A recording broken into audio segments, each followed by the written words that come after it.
Hello guys, welcome and welcome back to Sketch School of Art and Creativity. If you are seeing me for the first time, my name is Minnie and I am here as a drawing faculty in SACC. आज की video में हम JBR examination first attempt में जो drawing questions आए थे उनको solve करने वाले हैं.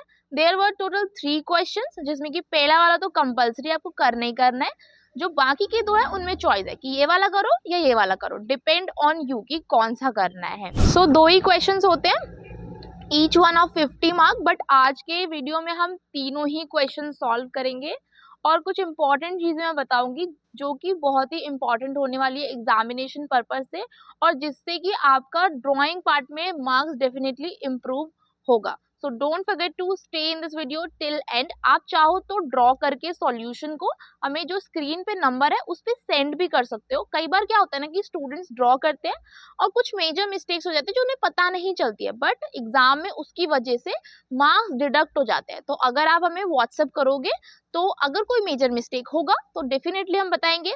सो बिना किसी देरी के स्टार्ट करते हैं. Let's start.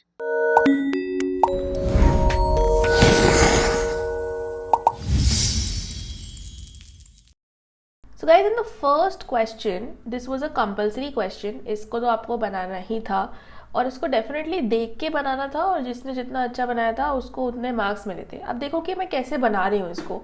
तो इस क्वेश्चन का ट्रिक यही है कि आपको प्रोपोर्शंस को परफेक्ट रखना है. ह्यूमन फिगर का जो बेसिक अंडरस्टैंडिंग है प्रोपोर्शंस का, कि कितनी बड़ी बॉडी होती है, कितने बड़े लेग्स होते हैं, कितने बड़े हैंड्स होते हैं, अगर आपको वो पता है तो आप एक बहुत ही अच्छा प्रोपोर्शनेट फिगर बना पाओगे. और यही एग्जाम में गेम चेंजर होता है, यही एग्जाम में आपको अच्छे मार्क्स दिलवाएगा. The better the proportions are the better your marks will be. ठीक है, तो पहले तो अपने प्रोपोर्शंस को करेक्ट करना सीखो. ह्यूमन फिगर 8 पार्ट्स में डिवाइडेड होता है जिसमें कि शुरू के फर्स्ट 4 पार्ट्स होते हैं अपर बॉडी के और लास्ट के 4 पार्ट्स होते हैं लोअर बॉडी के. तो ह्यूमन बॉडी को 8 पार्ट्स में डिवाइड करना इंपॉर्टेंट है और सिर्फ एक ही part, the first part out of the 8 parts is for the head.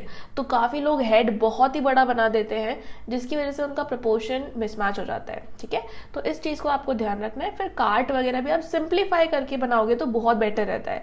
तो कॉपी करने के भी बहुत सारे टेक्निक्स होते हैं अच्छी तरीके से. अगर आपको किसी स्केच को कॉपी करके बनाना ना तो उसके बहुत सारे टेक्निक्स होते हैं. आप एक लाइट पेंसिल्स का यूज करके सबसे पहला जो लेयर अपना बनाओगे तो बहुत लाइट पेंसिल यूज करो, बहुत डार्क मत यूज करो. और उसके बाद आप शेडिंग कर सकते हो, पेंसिल शेडिंग आप कर सकते हो. ठीक है, जब आप पेंसिल शेडिंग करोगे तो इससे आप थोड़ा सा डार्क चलाओ, इससे आपका जो स्केच है ना एक फाइनल लेयर पे पहुंचेगा. स्केचिंग में लेयरिंग भी बहुत इंपॉर्टेंट होती है. अगर आप डायरेक्ट डार्क बनाने जाओगे, कोई मिस्टेक हो गई तो वो रेज नहीं कर पाओगे. ठीक है, तो लेयर बाय लेयर आपको स्केच बनाना है. कोई भी पार्ट जो स्केच में आपको हाईलाइट करना है उसको आप एक डार्कर पेंसिल से बना सकते हो, डार्कर लाइन वेट दे सकते हो. और पीछे का काट आप देख सकते हो, मैंने बहुत लाइटली बनाया बिकॉज मुझे उसको हाईलाइट नहीं करना, मुझे जो ह्यूमन फिगर है उसको ज्यादा हाईलाइट करना है.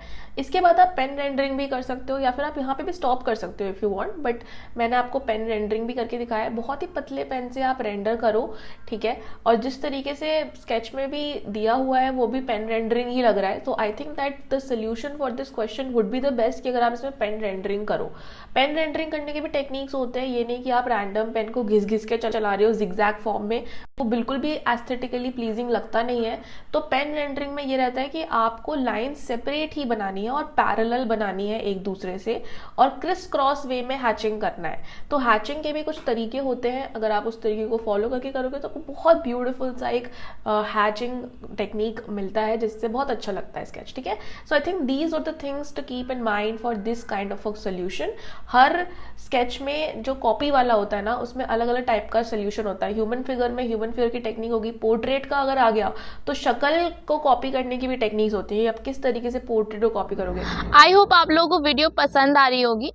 Now I have a very important thing to tell you all. NATA and JBR examination में अगर आपको ड्राइंग पार्ट क्रैक करना है तो डेफिनेटली मेहनत करनी पड़ेगी, हार्डवर्क करना पड़ेगा. बट अगर आपने हार्डवर्क बिना गाइडेंस एंड सही स्ट्रैटेजी के किया तो उतना इम्प्रूवमेंट नहीं आता है ड्राइंग पार्ट में. कहते हैं ना कि हमने मेहनत तो करी पर सही डायरेक्शन में नहीं करी. अगर आपको अपने माइंड से, इमेजिनेशन से ड्राइंग करना सीखना है तो पहले आई विल सजेस्ट यू कि पहले आप अपने बेसिक को क्लियर करो.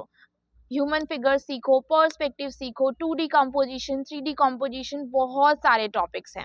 आई गारंटी यू कि SSAC में आप कुछ ही दिनों में इमेजिनेशन से स्केचिंग करना सीख जाओगे। आई नो आपको यकीन नहीं हो रहा होगा, बट आप खुद आके देख सकते हो। You can book a free demo class from the number on screen, या फिर आप हमारी वेबसाइट से भी फ्री डेमो क्लास बुक कर सकते हो, जिसका कि लिंक जो है वो डिस्क्रिप्शन में है। आप एक ही क्लास में इमेजिनेशन से ड्राइंग करना थोड़ा थोड़ा सीख जाओगे, हाँ एक ही क्लास में। सो जल्दी से फ्री डेमो क्लास बुक करो। तो ज़्यादा देर के बिना वीडियो को कंटिन्यू करते हैं। So guys in this question, जो आपका स्टेडियम वाला क्वेश्चन आया था, ये बेसिकली आपका पर्सपेक्टिव स्केचिंग का क्वेश्चन था, जिसमें पर्सपेक्टिव स्केचिंग बहुत ही ज़्यादा इंपॉर्टेंट है यूज़ करना। अगर आप प्रॉपर पर्सपेक्टिव स्केचेस का यूज़ नहीं करोगे तो डेफिनेटली आपके मार्क्स इसमें डिडक्ट होंगे।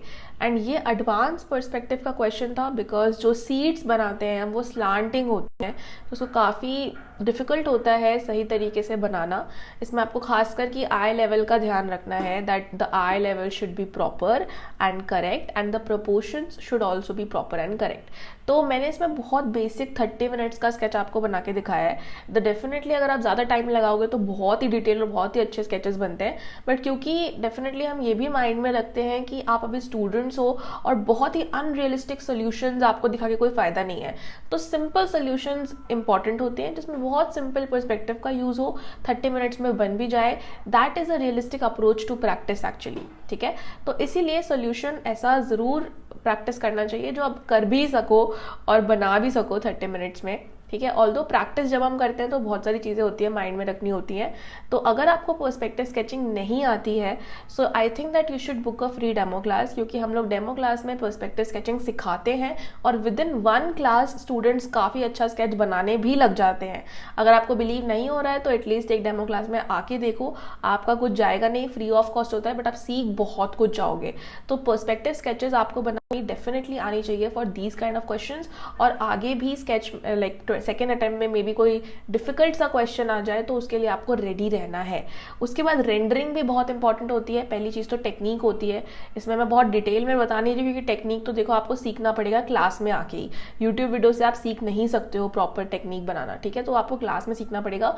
उसके बाद रेंडरिंग के बहुत सारे टेक्निक होते हैं, बॉल पॉइंट पेन रेंडरिंग होती है, माइक्रोन पेन रेंडरिंग होती है, और बहुत सारे टाइप्स के रेंडरिंग होते हैं। यहाँ पे मैंने एक सिंपल आपको बॉल पॉइंट पेन का रेंडरिंग दिखाया है, बिकॉज ये एक ऐसी स्टेशनरी है ना जो सबके पास होता है, तो आपको ये बहाना नहीं मिलेगा कि यार मेरे पास माइक्रोन पेन नहीं है तो मैं प्रैक्टिस कैसे करूँ। आप सिंपल बॉल पॉइंट पेन से भी बहुत अच्छी रेंडरिंग कर सकते हो एग्जामिनेशन में। Everything is allowed in the examination. ऐसा कुछ नहीं है कि आपको सिर्फ पेंसिल से स्केच बनाना है। जितना आप रेंडर करोगे, जितना अपने स्केच को यूनिक तरीके से रेंडर करोगे, उतना ही आपको ज़्यादा मार्क्स मिलने वाले हैं एग्जामिनेशन में। तो इस तरीके से आप देख सकते हो कि जो मेरे सामने लोग बैठे हैं उनको भी मैंने उनके भी हेयर में मैंने रेंडर किया है, you know, and then also little bit, मतलब आपको बहुत ज़्यादा नहीं करना होता है। अगर आप हर जगह रेंडर करोगे तो स्केच केओटिक हो जाएगा और बहुत बेकार दिखेगा। So you have to be very particular about where you are doing the rendering part and where you are keeping the blank spaces. ये चीज़ इसमें बहुत इंपॉर्टेंट होती है। और ऑफकोर्स पर्सपेक्टिव स्केचिंग इंपॉर्टेंट है, उसकी टेक्निक इंपॉर्टेंट है। तो देखो ये रहा फाइनल रिजल्ट जो कि हमारा 30 मिनट्स में बन के आ गया है। I hope you liked it. अब ये है सेकंड क्वेश्चन जो आया था म्यूजिकल इंस्ट्रूमेंट वाला। देखो इसमें बहुत तरीके हैं इसको सॉल्व करने के, आप मल्टीपल म्यूजिकल इंस्ट्रूमेंट्स भी बना सकते हो, बट यहाँ पे हमने एक ही म्यूजिकल इंस्ट्रूमेंट लेके एक स्कल्पचर डिज़ाइन किया है। क्योंकि देखो एग्जामिनेशन जो होता है आर्किटेक्चर एंट्रेंस का स्पेशली, उसमें डिज़ाइनिंग बहुत ही मेजर पार्ट होता है।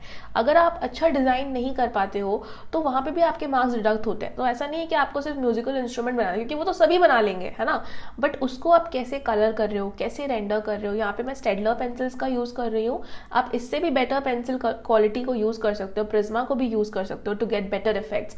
बट स्टेडलर्स अगर आपके पास है तब आपको ईजिली इस टाइप का इफेक्ट मिल जाएगा।